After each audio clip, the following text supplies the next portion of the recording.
Պարոն Ղազարյան, պետք չի ինձ պաշտպանել պարոն Բագրատյանից։ Պարոն Ղազարյան, դուք էլ լռեք,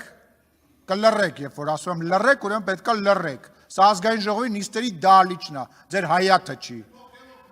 Դու խելոք մնա, այդ ինչ խոսալու ձև է։ Մի հատ հլը վերջացրեք է սկանդալներ սարքելը։ Պարոն Ղազարյան, մի հատ լռեք դուք։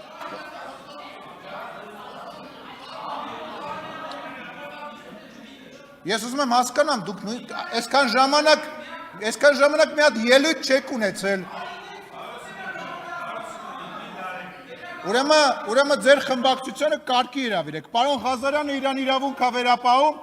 դահլիճ չմտած ընդեղ աստիճանավանդակից հրահանգներ է տալիս։ Մյուս պատգամավորը ինձ ասում է ես կորոշեմ երբ եմ խոսալու,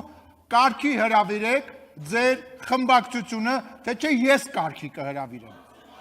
Ուրեմն կարգի հրավիրեք ձեր, ասում եմ, չհամարձակվեք, մտնել ազգային ժողովի նիստերի դահլիճ, ընդեղ աստիճանավանդակից կարգ ու կանոն թելադրեք։ Ուրեմն ես կրկնում եմ, դա ձեզ չի վերաբերվում, ես նիստերը վարում եմ նենց, ոնց որ գտնում եմ ճիշտ, այսինքն ինչ նշանակում, դուք պետք է որոշեք, թող խառնվեն, թե չխառնվեն։ Լռեք։ Պարոն Մինասյան, նստեք պարոն Աղազարյանն, բանակցությունների մեջ չենք մտնում, նստեք։ Սենց ֆորմատ չկա, նստեք ձեր տեղը, շարունակեք պարոն Աղազարյան։ Չեմ սկսել։